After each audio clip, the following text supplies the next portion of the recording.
وعدنا مرة أخرى. هذه المرة سنتكلم عن البي سي بي اي وما هو البي سي بي اي وشنو شغلتهم وشنو الاي بي اي. راح تشرح لنا يا جودي، فخليكم معنا علشان تعرفون شلون يصير الموضوع وشلون يصممون الخطة لكل طفل توحدي بحد ذاته. خليكم معنا.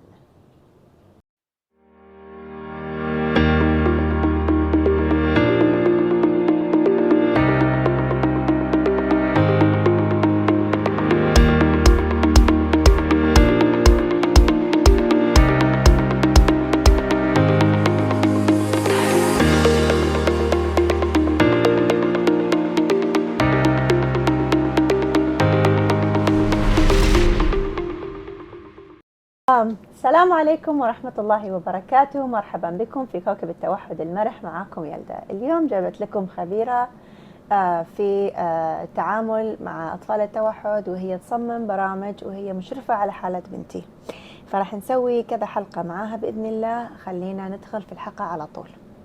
Hi. Hi. And thank you for coming here and doing this interview with me. You're very welcome. Thank you. So can you introduce yourself first? Sure. My name is Jody Gibson. I'm a BC ABA, which is a board certified assistant behavior analyst. I have my master's degree. I'm trying to finish up my hours. You have to have 2,000 hours working directly with the children and programming before you can test for your BCBA. So I'll be done with that in September, and I'll be testing probably in December to get my BCBA, which the only difference between a BCABA and a BCBA is the on-hands hours. Okay. That's good. That's good to know. So what does the BCBA do? Okay, a BCBA is a programmer basically. So they observe, they conduct indirect and direct assessments, and they determine the behaviors that need to be worked on, and then they use the knowledge that they've learned through schooling and through their experience to come up with using experimental guidelines and research what goals they're going to put in place to alleviate and decrease or increase the behaviors that they want to work on. Great. So what I learned is that every child has its own program, right? Yes. And individualized service plans, ISPs. Great. So is there any similarity with the programs with other kids, like, you know? There can be. Like say you have children who both need to work on fine motor skills. And so you want to start first with facial expressions and fine motor skills with their fingers. So you might have a lot of kids that are working on thumbs up, okay, making the heart, because that's working on their fine motor skills, and that's the basic part of fine motor skills. Or smile, Yeah. you know, blink, scrunch your nose, you know, duck face. Those are fine motor skill, facial expressions. So those can be repetitive for all of the children. But when it comes to specific goals for behaviors and things like that, the program should really be individualized. You shouldn't copy and paste from one child to another. No, that doesn't work. It does not. Because their needs are different. That's right. Yeah. That's right. Okay. What kind of, I have the questions here. You're fine. So how we solve problems with kids, like individuals? It depends on where their behaviors lie. So if it's a communication deficit, a problem, then we just have to observe, find out what's going to work best for them, and then we just experiment. We look at the research and find all the latest data, all the latest things that have been, methods that have been tried, methodologies, and we pick which one we think closely resembles what could work for our child. So when I say our child, like every child that I have, sorry, It's okay. that I have is my child. Yeah. And so I have a book. They each have their own book, and I write their initials in it, and I write down everything that I see during every supervision. And I see where their weaknesses, deficits are, where they excel.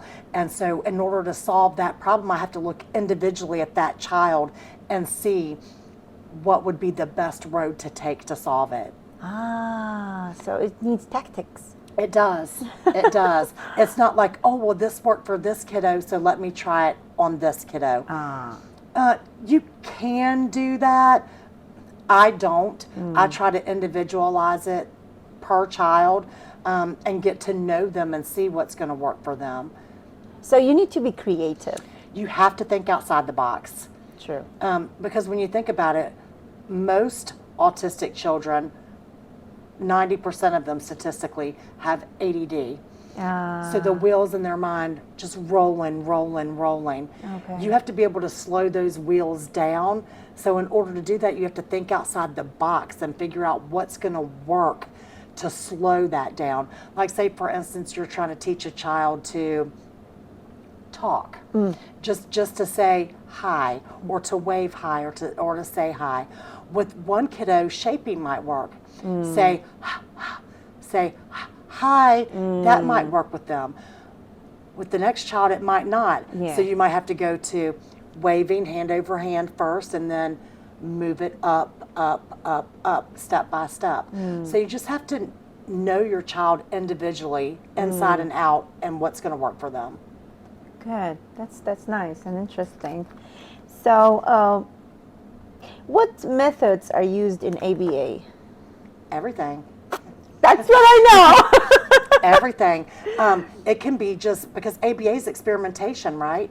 So it could be something that I've just come up with because I've tried everything that's research based and nothing's working, and I'm like, well, I'm going to try this. Yeah. You know, and so I'll put like a couple different methodologies that have been, you know, that are research based. I'll put a couple different of those methodologies together. Mix it up and come with mix it. it up and see if that's going to work. ABA is experimentation. So, you know, you've got to be a free thinker. You've got to be able to grab onto just little things that they do and little things that, you know, you can incorporate with the thing that you maybe saw research on, and make your own research data, you know, and one day maybe even print a paper on that and say, hey, this works too. Try combining this and that.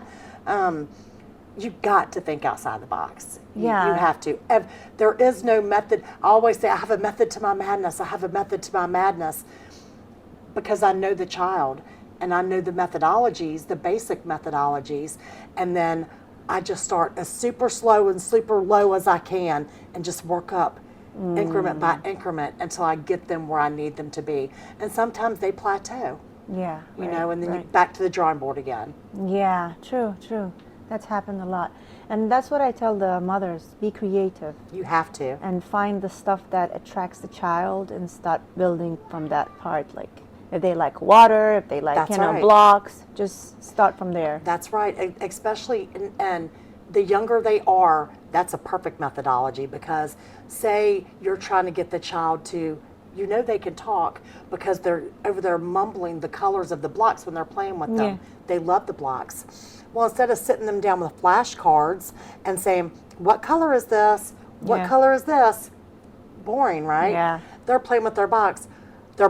Oh my gosh, look at that block. That block is blue. Yes. And they're going to look at you like, no, orange. Yeah. You know? And so that you have to know the child and know what's going to work for them. And if they love blocks and that block is orange and you're trying to get them to say orange, use that block to your advantage. True. I like that. That's what I like in ABA. It's like creativity. We don't stop at one point. We try till we get what we want. You even, you know, they call it leading questions or incorrect questions. That's the best way to teach. True. Oh, that's a circle. And they're looking at the block, that is definitely not a circle, that's a square. We're like, oh, I'm playing with the circle. They're gonna look at you like, square. Yeah.